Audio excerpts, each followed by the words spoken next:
Place August the 19th, and the stage is International Powerboat Race. This was the first race of its kind ever to be held, and huge crowds turned brave every summer morning.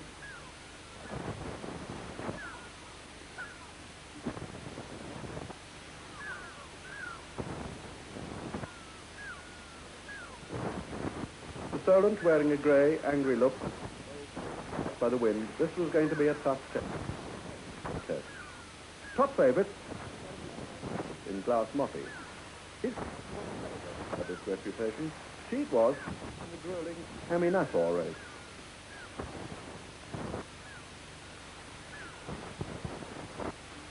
Billy Button and his hunter favourite. For there with him was Peter, pilot. The American Yo-Yo, second in the Miami. Southern Television reporter Richard Clark had bearded pilot James R. Wynne. Mr. Wynne, why did you enter? Well, we heard about this race, and for instance, in the Miami to Nassau race, we thought it's to us. Get over here. Our American entrants can do. What's compare with the Miami? Because you've gone over a bit of it, haven't you? Quarters of the course, and I like it. It has a great deal more variety than the... In that race, we're pretty much heading in the same direction continually on in varying directions and in varying directions regarding in the sea. The eventual winner himself, young Thunderbolt. This race. Well, I've heard a great deal about the race, which is the equivalent in America. I've always been fascinated by the idea time that an organized event is all on this side of the Atlantic, and I thought I'd like... Talking about ideas, have we anything from the Americans in the way of... Oh, inevitably. We've got a lot of data of the Miami-Nassau race. But it's been so outstandingly successful over here for this race, Glass Market.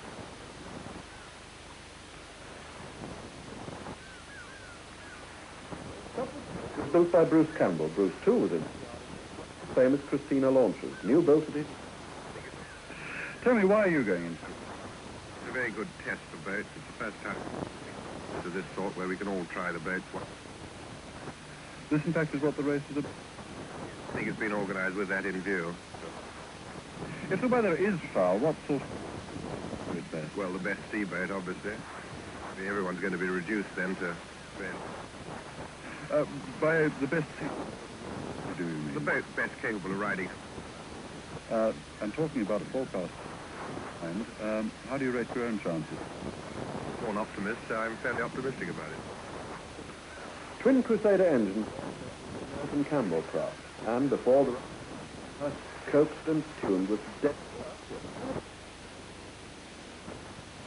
27 starters riding out to the boy. Esperanziella, driven by her design, Levy. She was to come number 12, Captain Morgan Judd, Fortuna. She came 9th. And Glass Moffy.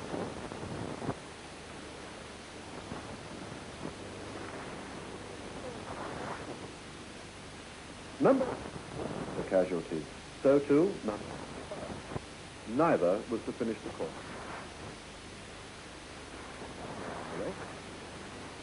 The only captain, Thunderbird, headed out with a lot of trouble, only to run into trouble later, and had to be beached at Brightston.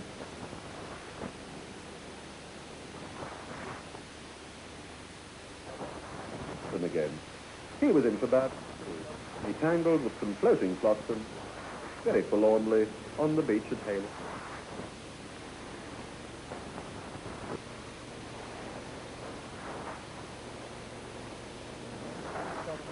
With aircraft milling overhead, off to a roaring rolling start.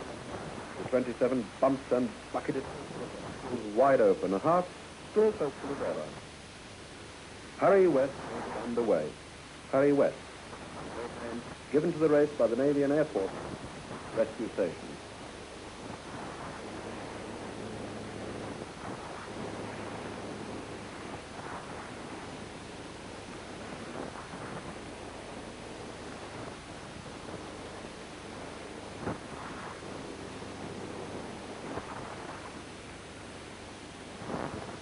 Sopwith pounded along grimly with Thunderbolt racing flat out, well up among the leaders on the first leg. Speed here, well over 40 knots. Glass Moppy was challenging strongly, only to limp away soon with a burnt-out clutch.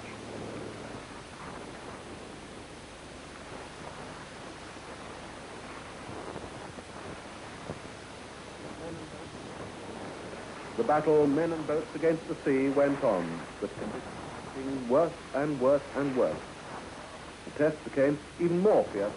Our craft thumped and plunged and battered away into and over the great grey seas.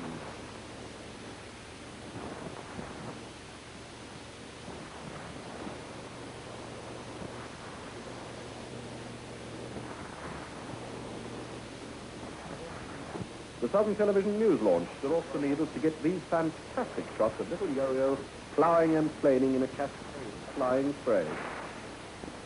At this point, she was lying third. More hot crashes as Bruce Campbell lunged by, at times airborne, then crashing down to hide herself in a cloud of fuel. She was to come fourth.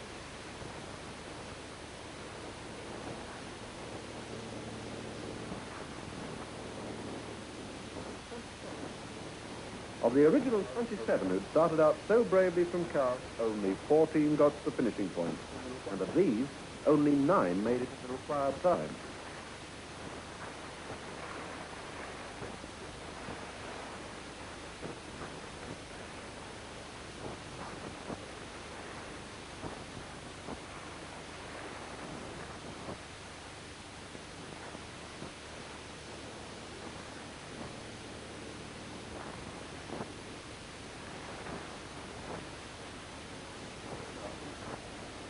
The crowds were also out in Torquay, welcoming in those who'd survived this testing ordeal. And here's young Tommy Sopwith speeding proudly into the bay. He'd covered the 150-mile course in 7 hours, 17 minutes, and 43 seconds.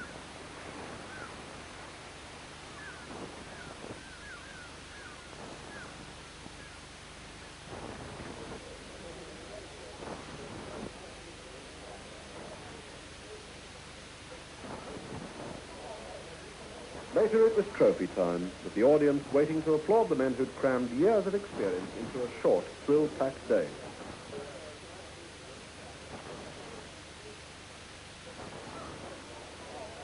For Sopwith, there was the Beaverbrook Challenge Trophy and £1,000. Nobody could say he hadn't earned it the hard way.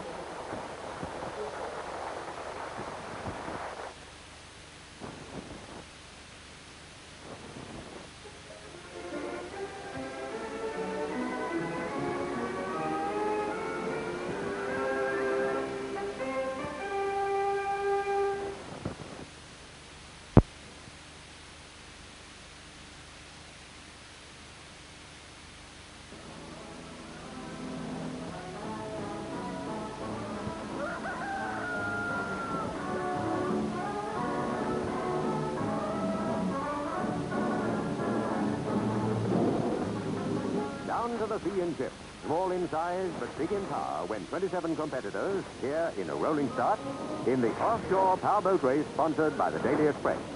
Huntsman was driven by Billy Butlin, navigated by airspeed king Peter Twist. The course was from Cowes to Torquay, a little over 155 miles. A choppy sea made it a good test for men and boats.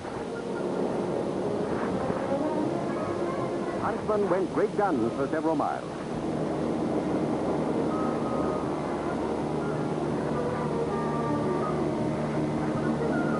Number 3, Thunderbolt, driven by Tommy Sopwith, a boat of 650 horsepower. Christina, number 6, another boat of the same power. She eventually came fourth. Glass Moppy, an American entry.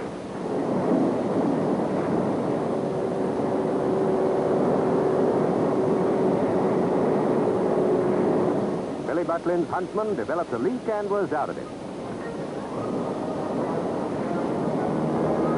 Daily Express chairman Max Aitken watched the progress of Thunderbolt and other leaders as they headed westward. In the background, Weymouth. Holidaymakers at Torquay were waiting to see the first boat home. Everywhere along the course, the race had proved a popular contribution to the summer sport. And in came Thunderbolt at the end of a really grueling race in 7 hours, 17 minutes. Cheers for Tommy Sopwith.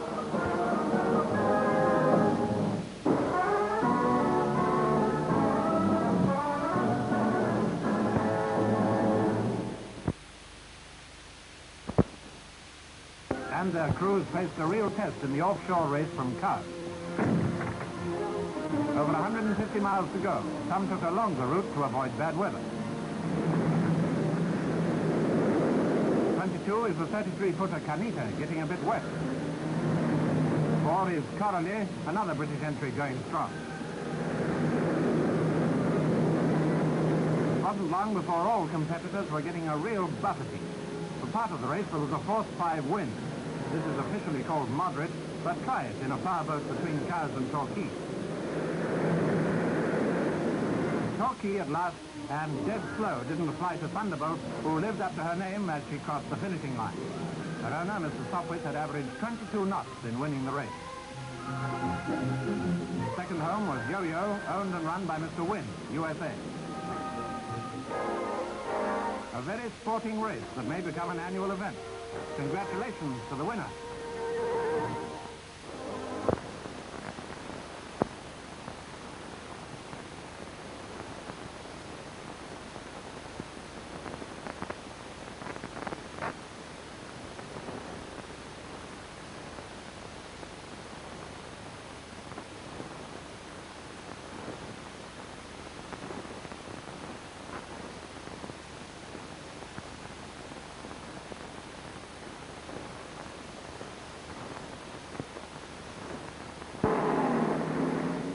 Seven of the world's most powerful motorboats whip up the sheltered waters of Cowes Harbour as they come up towards the starting line.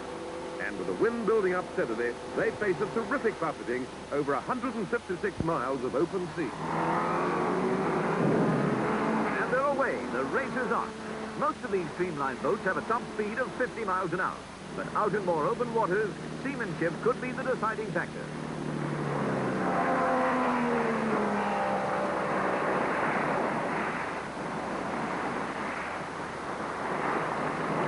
Rounding the Isle of Wight, Bruce Campbell's Christina is in the lead, followed by the favorite, Dick Bertram of America, in Glass Moppy. The American boat is the most powerful in the race. Its 31-foot frame, shielding twin engines with a total of 660 horsepower. But a burned-out clutch ruins the American's chances, and Glass Moppy goes out of the race.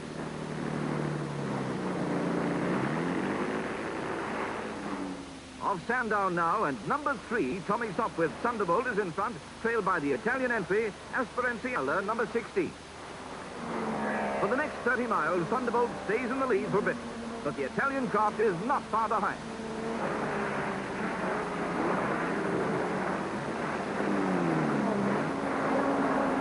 Approaching Bournemouth, a force 5 wind churns up the sea, and the little boats are flung about by the waves. And for hours, they take a ceaseless pounding. Speeds come down to 10 knots, but the lead changes dramatically as the Italian overhauls Thunderbolt when conditions are at their worst.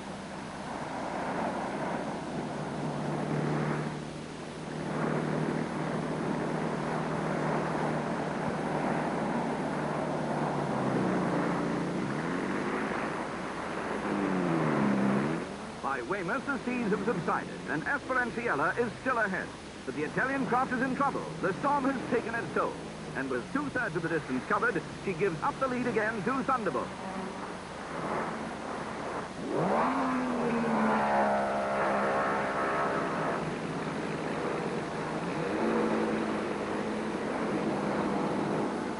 Another American entry, Yo-Yo, only 200 horsepower, moves into second place. But but with only 5 miles to go, she's nearly half an hour behind Thunderbolt.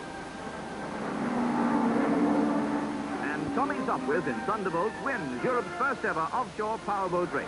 The trip from Cowes has taken over 7 hours, an average speed of 25 miles an hour. And as well as making boating history, 28-year-old Tommy Sopwith wins £1,000 and the Daily Express trophy.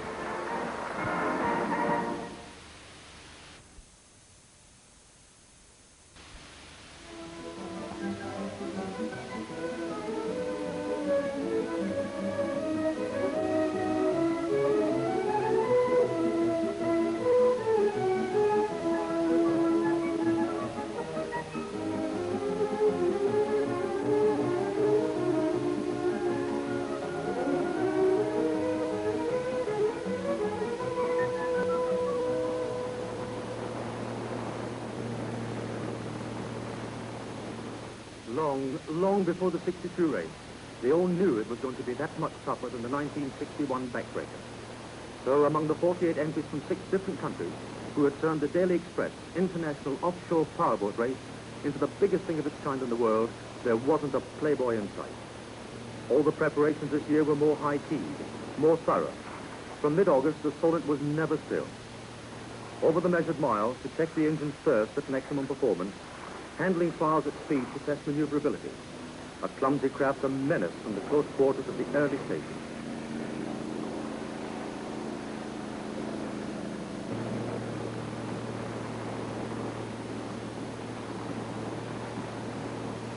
The angular Anglesey, designed by Upper Fox for Cedric Foshin, undismayed by last year's dismal showing when she didn't get across the starting line.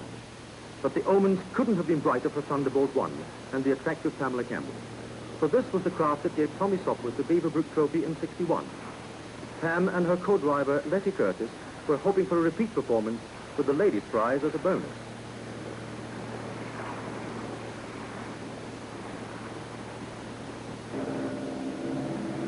But the unknown factor was the big, bold Tramontana, designed for Dick Wilkins to the uttermost limit of the room. Anxious rivals noticed gloomily that she was clocking up a daunting number of knots in her pre-race trial. The brains that produced some of the world's fastest, sleekest cars helped to create this one. John Coombs of Jaguar got together with Ernie Fraser to build the aluminium Cheetah 1, with a sight from the old British prize. And all that remained was to paint the race number on her sight.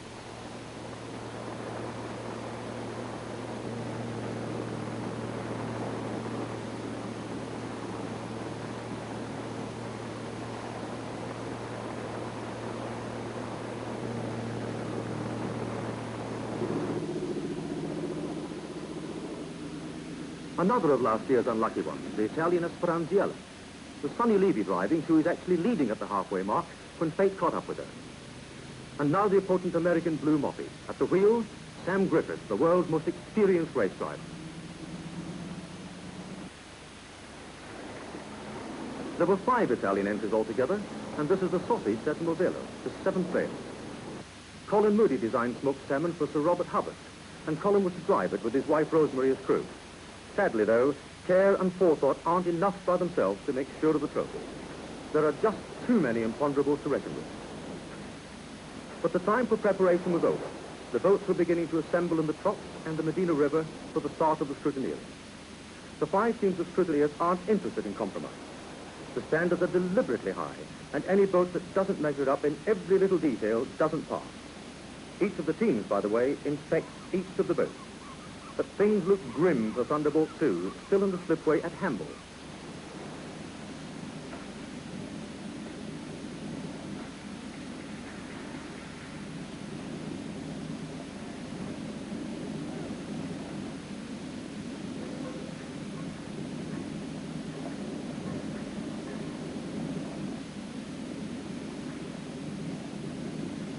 The Italian contingent did the most sensible arrangements. They brought their own depot ship from Anzio, with all their spares and all their mechanics. It took care of all their accommodation problems into the bargain.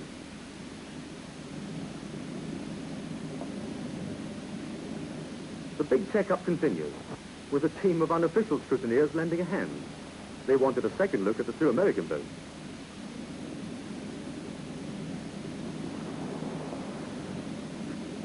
For poor Tommy Sopwith, alas, the time had run out. Many unforeseen last-minute difficulties had put his program completely out of joint, and the 1961 victor had to make his own way to Torquay as a spectator this time. He kept working until it finally became clear that he just wasn't going to make it across to the scrutineers in time.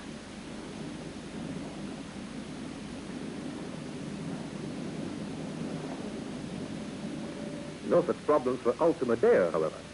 Her mechanic reported himself well pleased with the 3 snarling Maseratis which Renata Levy had crammed into that bright red hull for Dr. Giovanni, known as Johnny Agnelli.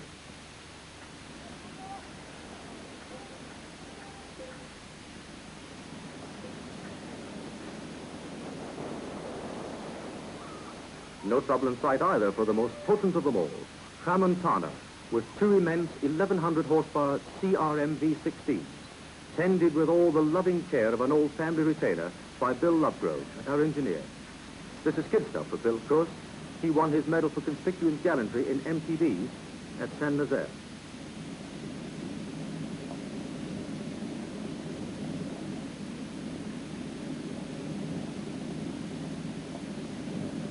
Came the dawn, Saturday, September the 8th, the day of the race, and only a little while to wait. The boat fill up for the last time. It's always a problem, this. You can't turn your craft into a floating petrol tanker. But time and again in last year's event, boats dropped out because someone had guessed short on the fuel. And in spite of these examples, there were not a few this year who fell into the self-same trap.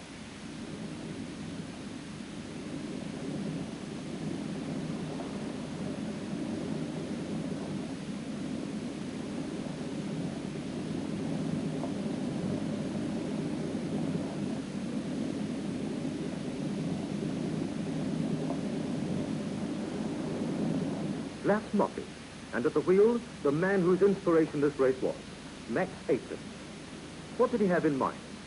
The aim was for encouragement and development of high-performance cruising powerboats of the kind which could undertake long offshore passages.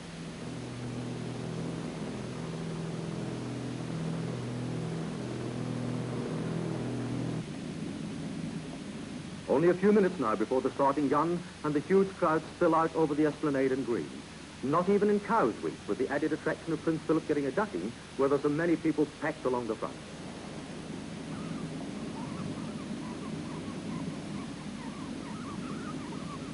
The flag is up and away they go over the 48 boats which entered, 42 actually started, with the controls roll up over half a mile at a steady 18 knots. Among other things, a lot of people had predicted there'd be total chaos here. As it transpired, it was just exciting. What chaos there was overhead with no less than 26 private planes and helicopters buzzing about. And on the fringes of the course, a good 250 spectator craft were bobbing about as the powerboat Armada hurled itself into the first 2 tight curves.